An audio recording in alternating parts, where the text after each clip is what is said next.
I didn't choose corpsman. It sort of got given to me. But I came from another command, and I had an IDC, which is an independent duty corpsman, and he pretty much hyped me up and told me all the different paths that you could go as a corpsman. And there's paths from like basic corpsman to recon corpsman. So there's plenty of opportunities for corpsman. That's one of the things that I love. I'll pass it. So I went to my recruiter's office, and the only option that was there was Hospital Corpsman. It wasn't my intention at first, but I was like, I will try and see what it has for me.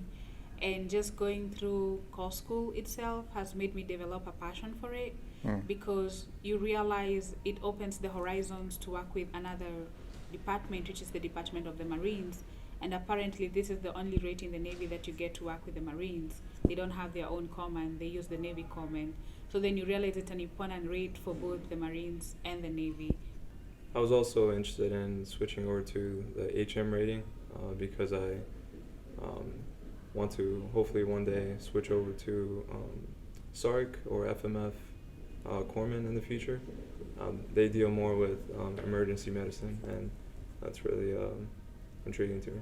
I love that you can help people in all different types of aspects, from like combat medicine to surgeries to just patient care. And I mean, yeah, it's just very vast. What I like about being a corpsman is the combat setting also, because you realize you really don't need the hospital to really treat a patient. You can treat a patient anywhere as long as you're using the right tools. And you can always, it's evolving on how you can treat various complications that come up in the war, in the sea, whatever, it doesn't matter. So the command really gives you the skills to make somebody's life better if they are in danger, or they are sick, or something suddenly happens to them. Yes. It's a very hands-on rating, as opposed to other ratings like radar techs, where they focus more on what's on the screen. As an HM, you're actually, for example, you could be a combat medic and be in the field with Marines, like I mentioned earlier, or just work at a clinic, at a hospital, taking care of the sick and injured and whatnot. And yeah, it's a very fulfilling job. And the other thing also coming up with working at the clinics is realize it's the only rate that gets to deal with the civilians, because we treat the military and they are dependent, they are families. So you're taking care of the military, active duty, reserve duty, veteran, and their dependents. So altogether, the whole Department of Defense, whether you're a military or a civilian, you still come to the military facility and you get treated. Unlike other rates, you only deal with military to military kind of relationships and interactions. They also have a huge opportunity to go like anywhere in the world. Like everywhere needs medics, whether that's in a hospital in San Diego or Texas, or all the way over in China or Russia, or in a submarine. Yeah, in the bottom of the ocean. Let me ask you guys about the phase 1, phase 2, phase 3. Give us the broad overview. Let's go with each one of you. Who wants to start? I'll start with phase 1. Phase 1 introduces you to some basic core school values. It's called the honor stage. It's honor, courage, and commitment in that order. So the honor stage, you really have, it sets you a pace for you to get settled in core school, coming from boot camp or coming from the fleet, or whatever you want to start your core school from. And it helps you realize you can really, all you have to do here is study. You don't have any other time for anything, because first of all, you don't even wear civilian clothes. You have to stay in your uniform for the day until unless you are in the barracks. And then the other thing, there are lots of limitations, like no alcohol. There are things you can't do at a certain time for a certain period.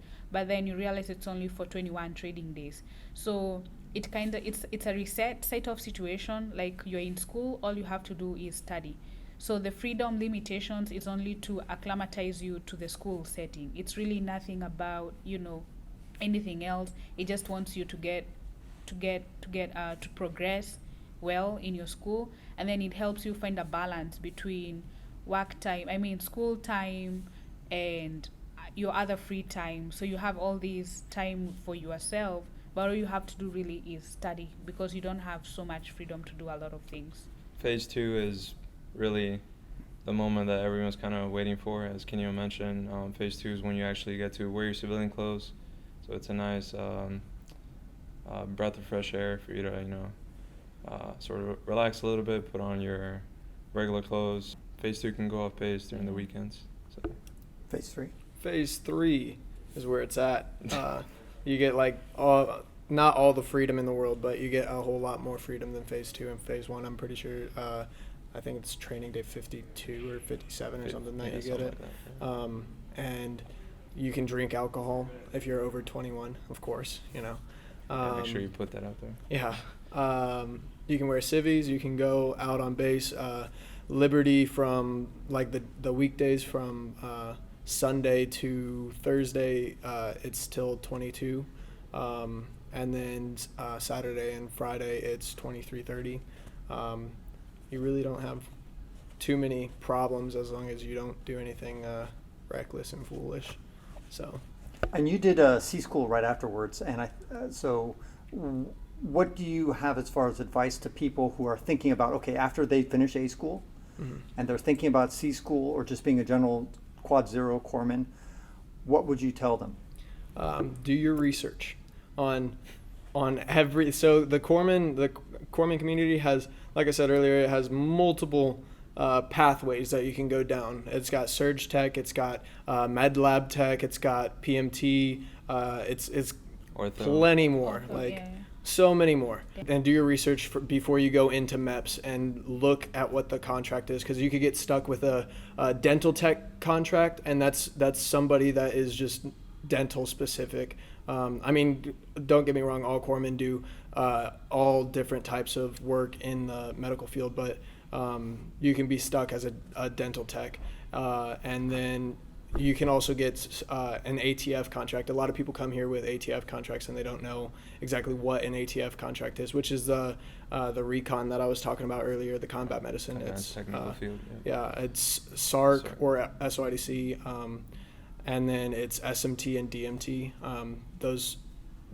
Do your research on anything that you actually want to do in the medical field. And like I said, there's plenty of opportunities to go with Marines and to do almost anything in the medical field. So, But there's nothing wrong with being HMDA. No.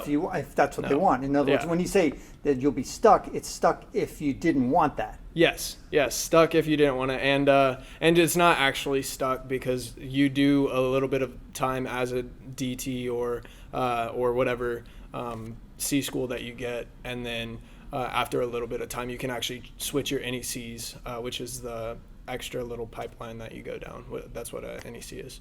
So yeah, you can switch. I think it's 3 years, if I'm not mistaken, for all the NECs. Well, yeah, I also have a C school. Okay. Preventative medicine, just like Doyle. Except I'll be starting in 2 months from now, whereas he just started right now. So. Okay. Yeah.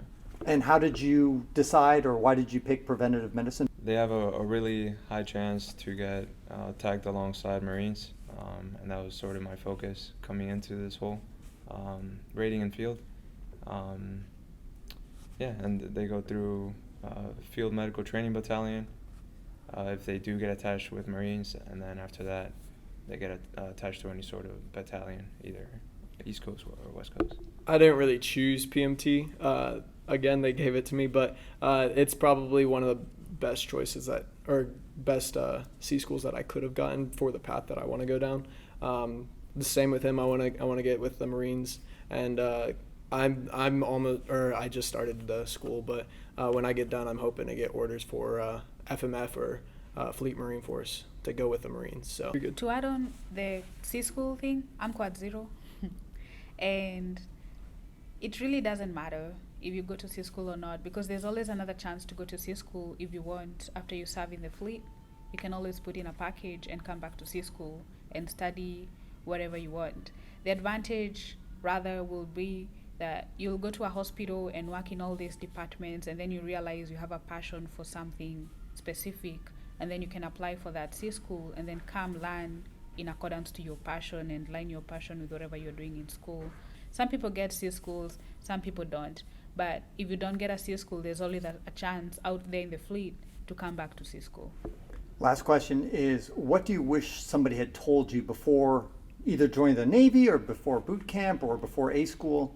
If you had known XYZ, what would you wish you had known?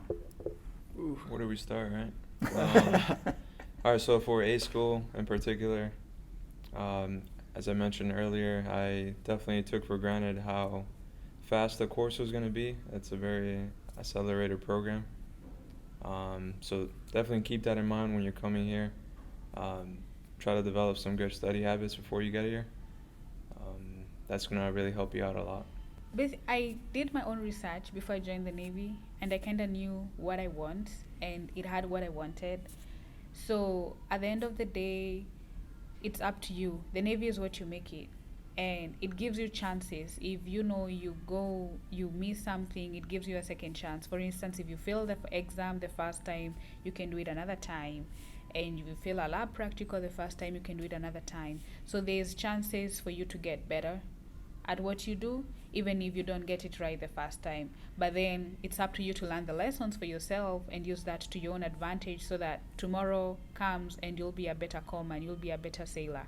At the end of the day, we all want, to uphold the honor, courage, and commitment between ourselves in what we do and everything.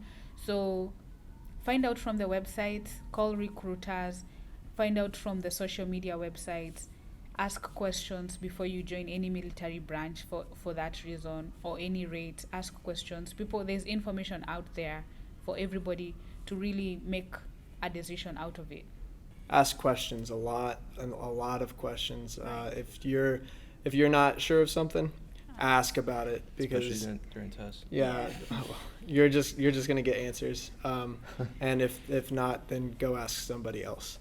Are you talking about A-School? A-School, boot camp, the Navy in general, like everything. Just ask questions if you're not sure about something, and if you do say you do get something that you didn't want, because like I said, I got corpsman.